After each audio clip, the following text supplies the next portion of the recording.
All right, we are live testing, but it doesn't look like that's going to do anything for me because I've got to be able to invite people and invite guests to the studio. So here we go. Let's do this. Let's go.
Okay, so there I am there. Now, how do I add people to this?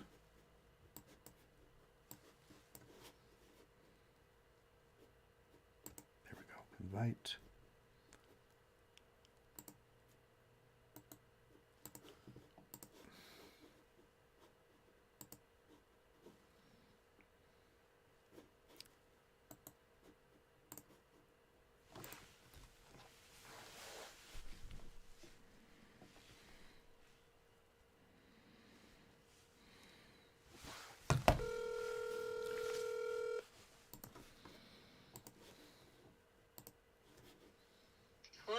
Hey, check your email. I just sent you an invite for a live stream. Let's see if we can get this working. Okay, hang on a second. Yep. Let me check. Yep. Because once we get it working, we're good. It's just, damn, I got it. Yeah, hang on. Yeah.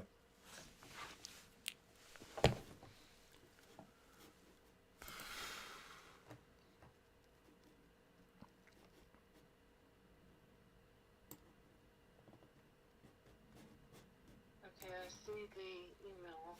Cool. Okay, see if this works.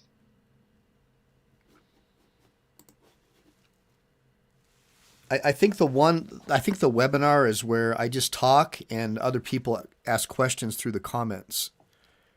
And I think the live stream is where I can have people join.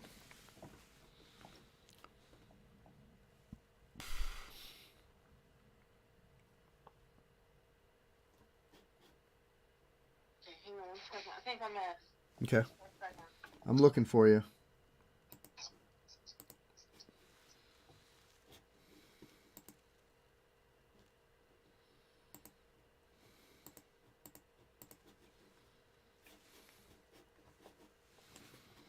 It says that I'm live, but you know, who knows? Okay, I think I'm in. Okay. Typing my name. I'm looking.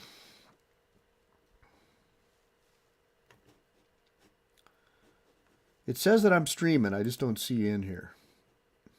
Hang on, I gotta. And it says that it's also streaming on YouTube, which is interesting. Oh yeah, okay. Uh, I can see myself on YouTube. Okay, I think I've joined. Can you see me? Let me look. Because I'm backstage. Oh yeah, I see you. Here, let me add you. Okay, cool. All right, so that's the deal. All right. Got it. Okay, so Molly, really quick, I'm going to add these other people that I invited. Okay. Just give me It a second. happens. It happens to the best of us. No worries. Well, now I understand better what's going on. So hopefully we didn't lose them. Let me just really quick. So it looks like the webinar is one of those deals where you can only take questions through typing, and then this one allows me to add people. So I'm just going to go back here and get everybody.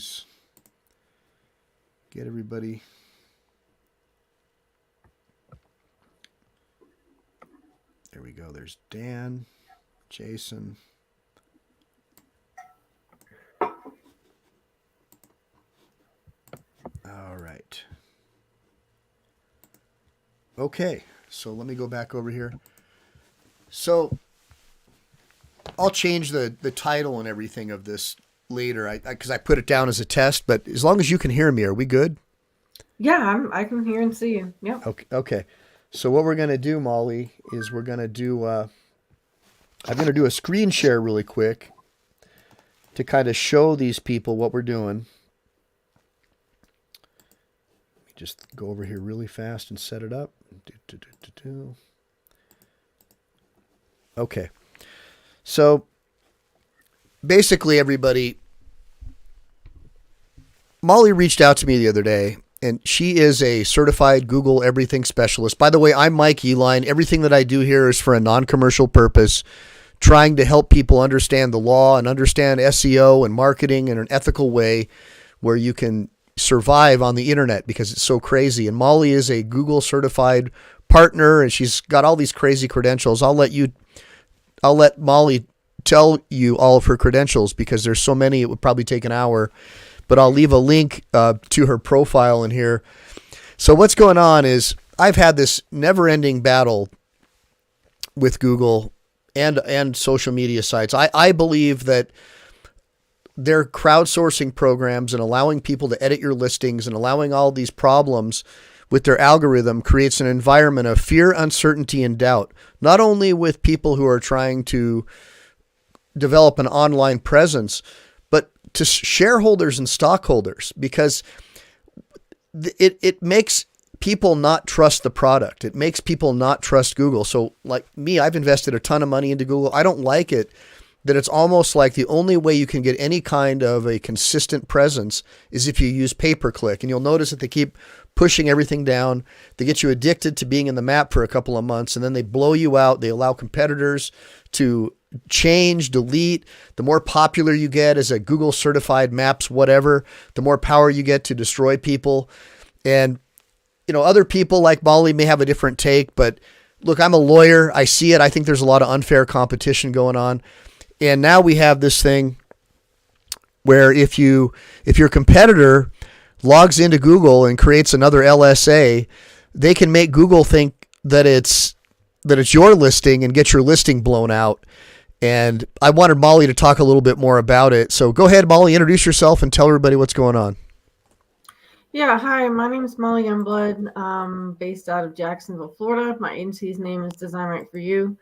I have been in this digital marketing space for about 15 years. And during my career, I've seen this scenario happen over and over again. And what happened yesterday, or actually 2 days ago, was prolific. I've never in my career seen anything like this happen.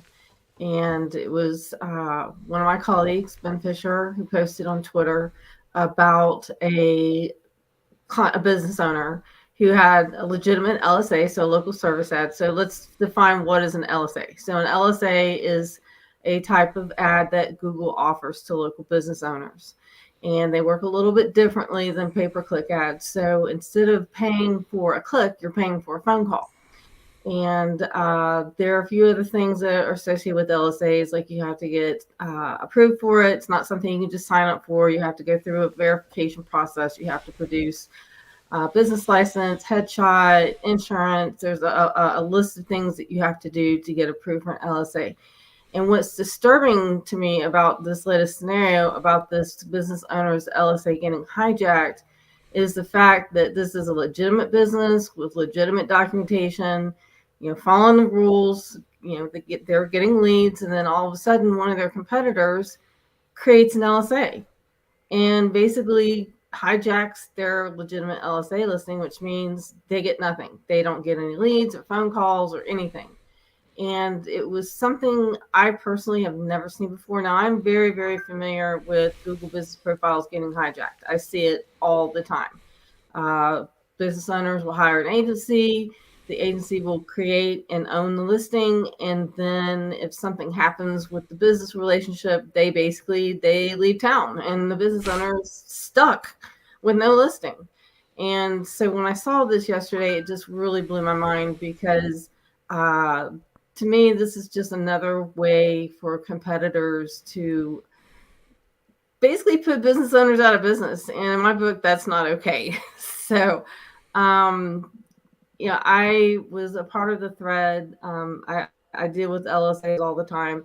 And to see something like this with such a blatant loophole was disturbing to me. And the ads liaison for Google did respond to Ben's thread. She did come back a little bit later and say this was an isolated incident, but that still is concerning to me, because if it happened to one business owner, why would it not happen to another one? So that's my question for the day is, how did this even happen, and what are they going to do to prevent it from happening again? So I have a question for you. So I know there's a new like draconian verification process where they want, all this information, even insurance, even though not every city or state requires you to have insurance to have an office, just all this crazy stuff that basically, but if you do their verification, then you can advertise, and they don't ask for any of that stuff, right. They have the paid stuff. Mm-hmm. The paid stuff, they don't require as much stuff. That, like, they're not going to say, hey, give us proof of insurance, even though you're not required to have insurance for your city, right? Or give us proof of your business license, even though you're in a county, like you're in Marina Del Rey, for example, where they don't issue business licenses. And then you've got to explain to someone in like India or something that, their catch-all isn't working. So it all seems to funnel into, well, just do pay-per-click and you'll be okay. So we get people addicted to the opium of ranking in the map for a little while, like I said earlier, and then allow one of your competitors to blow you out of the map. And so then that leads you to, being forced to spend $500 a click or whatever. And because of the fact that we know that our competitors use click farms to blow us out on our daily bid scores, it leaves us with nothing other than just propaganda saying, oh, just, it's very rare that this happens. But, $500 is a lot of money for a click, or even $100 is a lot of money for a click in my realm. So why would we want to trust that system? So that's why I was saying earlier, maybe a shareholders derivative lawsuit would be the best way. That way you could do discovery and you could find out who these people are, like trace their accounts, trace their IPs, and find out who is it that's doing this. My guess is it's probably people who sell local services, like local SEO services. My guess is they're the ones who know how to destroy people's listings. And a lot of these people are buddies with people over at the Googleplex, so they probably have inside information. So someone like you who plays by the rules and does everything you're supposed to do, maybe you don't have a suitcase of money to bring up, to Mountain View and throw some cash around and take people out partying who work there. Maybe not, but that could be a case of something that's going on here. And it used to be back in the old days, Molly, that we were at a position where we could see the user account names of who was modifying and changing our listings. And Google took all that away. So the only way you can do it now is to file a lawsuit, is to find their information. And so I'm thinking that maybe a shareholders derivative lawsuit is the best way to go. Because really, when you think about it, it's probably a violation of Section 230 for Google to allow competitors to destroy each other with the end goal of trying to push people onto a pay-per-click product. That's just my theory. It doesn't make any sense why they would allow this unless it was to create all these problems so you'll seek the solution, which is just pay us and everything will be fine. And I wanted to know if you've heard things like that, if you've heard complaints about that, and what you feel about that, because I'm more biased than you. Go ahead, Molly. Right. So I actually had this situation happen back in 2019 where I had a client and their competitor, like literally every other week, was putting in information that was causing their listing to get suspended. And during one of my trips to Google, I believe it was the Boulder office that year, I actually bumped into the community manager for, well, at the time it was Google My Business, now it's Google Business Profiles. And I explained to her what was going on. I said, I've got this client and they keep getting suspended because their competitor can go in and, basically trick the system, right? So Google Business Profile is a system. It's not a group of people sitting at Google, sitting there monitoring your listing. No, it's absolutely ran using a system. And I explained to her that this is a real problem for some of my clients, and she explained to me that the reason Google has Google Business Profiles as open source is to support the Google Local Guides program, which Google Local Guides, they're, most of them are legitimate people. I mean, they're adding pictures, they're, adding information relevant to the business. But unfortunately, as you pointed out earlier, a lot of SEO companies, they are manipulating the system. And I've even spoke with a couple other people in the digital marketing industry. And at one point, one of them did have the ability to lock a listing. But Google found out about it and they reached out and they said, you got to stop. You just, you can monitor the listing, you can provide monitoring services for the listing, but you can't actually lock it. And to me, that's a real problem because, like what happened with this LSA, which is brand new, it's never happened before, at least as far as I know of. That presents another problem. And I think really what it's about is business owners need to closely monitor the listing because there really is no safe hold in place right now. I do offer monitoring services for Google Business Profiles because a lot of business owners, they just don't have time. They're busy running their business, but at the same time, they really depend on that listing for leads. And when that listing goes down, they're out of the game. I mean, they're nowhere. And I would say probably 85% of my business is Google Business Profile reinstatements. So it's one of those things that there's no fix as of yet, except just being very professional. And if you don't have the time to monitor the listing, find a legitimate service that will monitor the listing for you. Right. So, I used to have these arguments with Bill Slosky when he was still alive. I don't know if you guys remember him, but he had SEO by the Sea, and he was a really good friend of mine. He was a lawyer who just decided, I guess, not to take the bar, but he was an expert when it came to deciphering Google's patents. And he would always say, oh, no, everything they're doing is above board. It's just an algorithm. And my retort was always, yeah, but the algorithm is being programmed by someone with a bias. And I believe still to this day that like the rank modifying spam filters and all these other things that they're doing are designed to blow people out of organic search so they'll be forced into pay-per-click. And I've seen so many different people come up with the same argument. The problem is no one has been able to successfully challenge what they're doing. But I definitely don't believe that allowing someone to unfairly interfere with your business under the guise of it being a crowdsourcing program holds water. I don't believe that it would ever pass judicial muster. And I believe that we need to start taking steps to protect ourselves. Remember, everybody was terrified of Google until ChatGPT came along and people started using Bing, and people are now more outspoken about the unfairness. But they've always kept people terrified. Nobody wants to say anything bad about them. So they just get away with a lot more. But now that we see what's really going on out there, I mean, this is totally unfair. And this is one of many, many, many things that happen almost daily. Well, they'll just blow your listing out. And now they're requiring this draconian verification process, which is absolutely crazy because so many of the things that they're requiring are not required under the city or local municipal codes of where these people have businesses. So yeah, I can speak about that. So again, I deal with a lot of reinstatements, and you're absolutely correct. Some states, some municipalities, they don't require a business license. Maybe they just require DBA. That's the case with me. I'm in Jacksonville, Florida. They don't require me to have a license, but they do require me to have a DBA. So I'm registered with the state.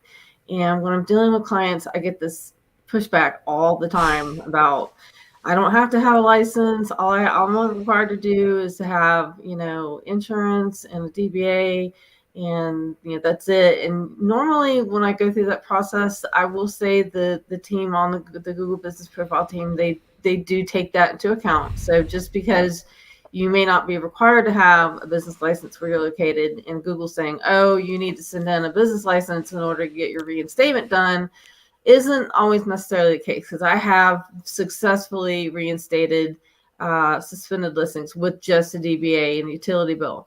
But I totally understand where you're coming from in terms of it being confusing to the business owner, because it's bad enough that your listing's reinstated and then you're being asked for all this documentation that you're not required to have, and you're just like freaking out because like I don't have to have that. But it's one of those things that I think they try to do this across the board, right? But they do take it on a case by case scenario if you're ever in that predicament. Well, that's if they're lucky enough to have you helping them. But an average person is just going to get frustrated and just give up and be like, hey, I guess we're just done with Google because we're not going to pay all this money for clicks when they still haven't addressed click fraud ever. They just say that everything's fine, but there's nobody ever addresses it. I mean, telling people who've been doing this for 20 years that it's fine when we know it's not is almost like patronizing us. And that brings me to another thing, Molly, is we have a situation now where Google reviews are becoming more important. Just yesterday, my business got hit with a review that 3 other law firms got hit with, talking about how we don't do medical cases, but other sources on the internet say that we do, and therefore we're lying. And now we have these 1-star reviews all over our listings. You complain about it to Google. These are not clients. Clearly, if you look at their history, they're doing the same review to every single law firm in LA. And Google just blows it off and allows people to give us 1-star reviews. To me, that is totally unfair because there's no way, there's no proper appeals or grievance process. These are people who are unfairly competing with our businesses. And there's a high probability that they work for one of our competitors or one of these SEO companies who's trying to gear the system to knock out your listing in the map and bring their client's listing up. These are the only people smart enough to be able to do that. So it stands to reason it's probably people with inside information about the Google Maps program. What do you think? Yeah, reviews are a tricky subject. I've dealt with that some similar scenario. I even my own business received a 1-star review years ago from somebody I never even worked with, and I've reported it, and it's still there. So I feel your pain because I've had it happen to myself. In terms of reviews. I've asked several times, several Googlers, several other product experts, and they're like, everybody's entitled to leave a review.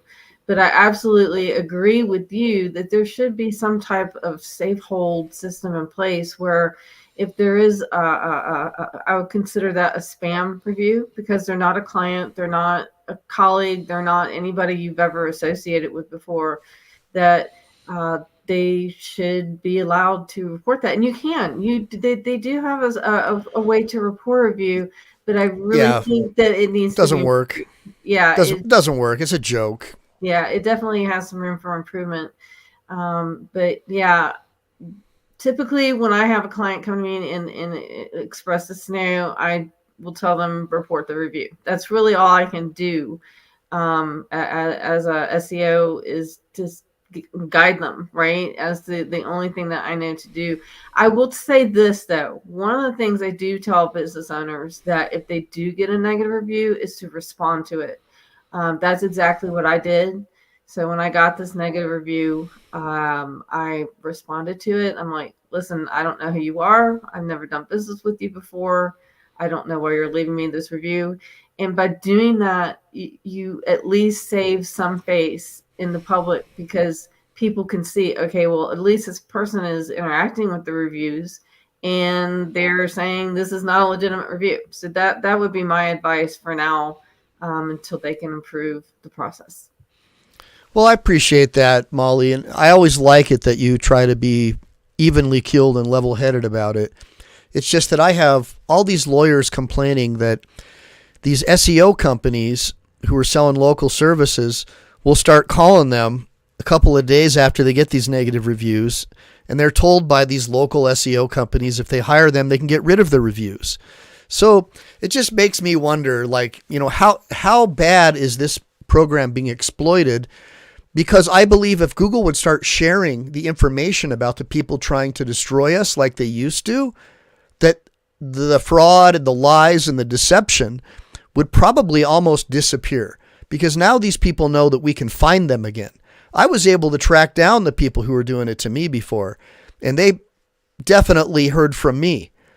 But now the way it happens is you have to file a lawsuit against Google or against these other people as DOE defendants and then conduct discovery. So it's very, very expensive.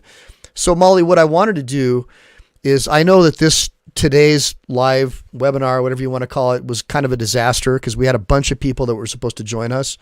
What I would like to do is obviously let this thing queue up and share it with the people that we invited on Twitter, and then invite them all back again for tomorrow, perhaps on the weekend, if you're not busy, to try and get some of these other people and get their opinions, because perhaps, just perhaps, we could form some kind of a lawsuit and blow this thing open and try to help all these business owners. That probably would be the best thing. And I'm not necessarily saying we sue Google, but what we do is we sue as DOE defendants the people who are messing with our listings, because we're all potential plaintiffs.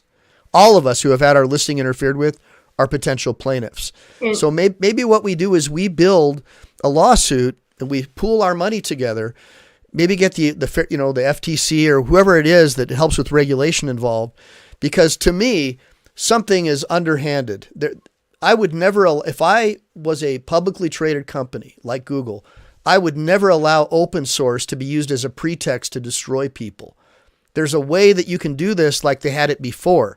Before, you could identify who these people were by their account names. It would be much easier to file a lawsuit if you have their account names, because Google can provide that information easily. But now you've got to sue. You got to go through Google, defeat all their trade secrets arguments and everything else to try to get this data.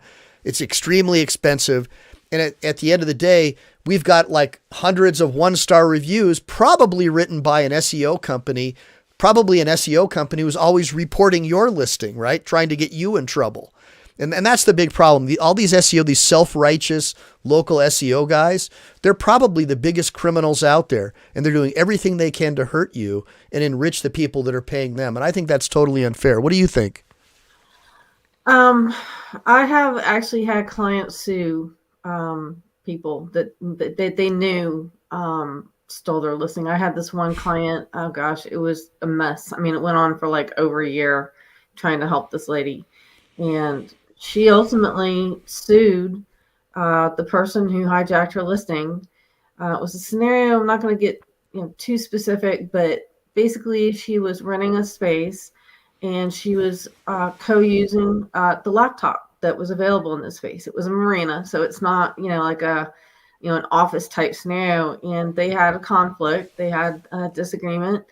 And during the process, she'd actually requested her business profile to get verified.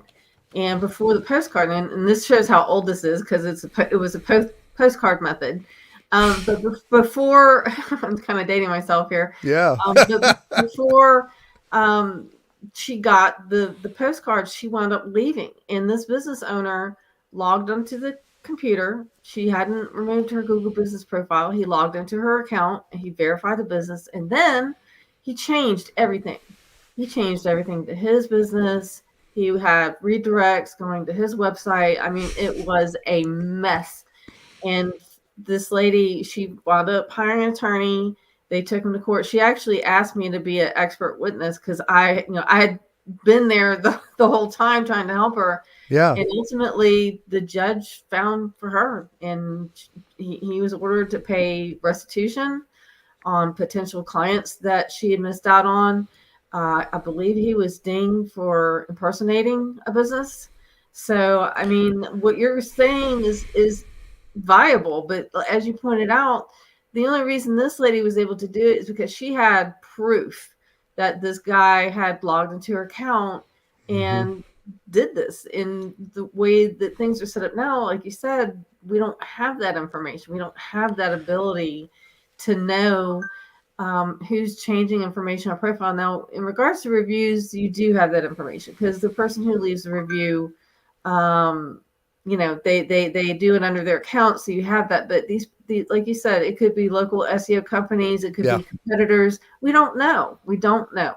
Well, at least we have a name. So now if we file a lawsuit, we can trace that IP through Google and find out their address or where the signals are being emitted from. So Absolutely. So Molly, I think that, oh look, and we have Anything But Aviation who joined us. I don't know if you see that in your sidebar. So we actually got somebody off YouTube. That's awesome for our first video.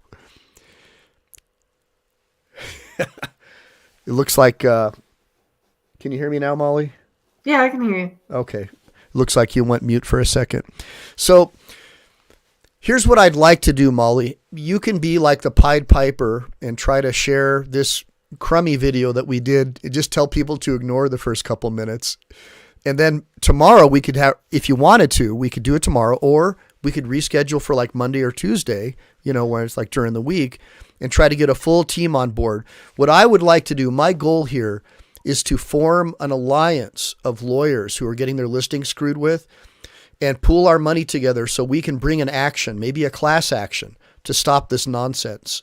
Because it's clearly an unfair business practice to allow other people look, I understand Google it's a private company, but when Google's not acting as a good Samaritan, that's one thing. But when they're making changes to their platform or allowing their platform to harm other people, that's doing evil. And that has to be stopped. And it could just be that since Larry left, there's no more leadership there.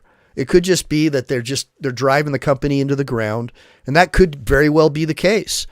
But either way, I hold a lot of stocks in Google. I mean, Google was my baby that was going to retire me.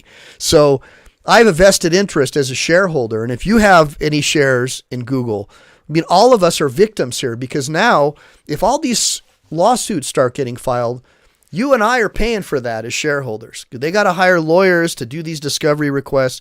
In reality, there should just be a way to be able to readily identify who's doing this to you. You'd probably see half of the reviews disappear overnight. All the 1 stars would go away, because I guarantee you it's going to be traceable to a family member, a friend, or an SEO company of one of these people, most of them. Most of these crap reviews, and probably the good ones, but I don't care about the good ones, right? Because that's not what's hurting me. The bad ones are the ones that are hurting me, and these people know that. What do you think, Molly? Yeah, I absolutely agree. It's unfortunately in our industry there are black hat SEOs. That's just the way it is. I've always practiced white hat, but I agree. I mean, something needs to be done about it, because it's a problem. It's a problem that's existed for a long time, and your idea of maybe forming some type of alliance for the lawyers. Certainly is a good one. It's something that can be explored for sure. All right. Well, that being said, I'll chat with you offline about setting up a better video conference. But everybody, I just want you to know who Molly is. And Molly, share your contact information with these people, because there's a lot of people out there who are having problems right now with their verifications that at least you could help get that solved for them. Go ahead, Molly. Oh, sorry about that. Yeah, so the best way to contact me is either via email or text. My email address is geigermeister.molly@gmail.com. I'll spell that out real quick. It's GEIGERMEISTER.MOLLY@gmail.com. Or you can call or text me. My telephone number is 904-314-4057. I'm pretty much available 24/7. I'm always working, so if you message me, call me, email me, you should receive a response from me within 24 hours. All right. Well, I really appreciate you coming on, Molly. And again, I apologize for the technical stuff. I just Yeah, I just started using StreamYard and I really like it, but this is the first live and webinar that I've tried to do. So what I learned today is it looks like a webinar is only to take typed questions where I kind of put on a show for people. And then the video conferencing thing is the one we're in now. That's the one that I need to use next time. But I think after some of the people from that Twitter post watch this, they're going to want to come back because, look, we're at our wits' end, especially as lawyers. I mean, we know this is totally wrong. This doesn't pass the smell test. You can't let people come in and destroy your business as a service provider like a Google and then say, oh, it's not our problem. It's crowdsourcing. We can do whatever we want. It's like, no. Because now you're going to have to face a whole plethora of lawsuits of people trying to find out who's destroying their business, which all those lawyers are going to make millions of dollars off of your shareholders on. So I want, to hold them accountable the same way they hold us accountable for so-called black hat or manipulating the search results, or as they push us further and further down the page towards just like Excite, where all the organic results are gone. It's just crazy. If they were running the business properly, they could still be displaying the organic results and still be making good income. But instead, it's almost like this cat and mouse game and this like purposeful environment of fear, uncertainty, and doubt. And then they fuel it with a few SEO companies that are insiders over at Google. That's got to stop. If you agree with me, let's get back on this thing again, everybody, and join me on this adventure as we try to hold Google accountable and other search engine companies, including Facebook. And on that note, I'm going to go ahead and do something really fun, because I've always wanted to do this, Molly. I'm going to go ahead and put some really cool patriotic music.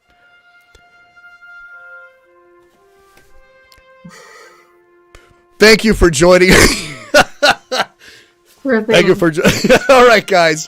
I'll see you soon. I'm going to close this thing out. Thanks, Molly, for coming. All right, bye. Arr!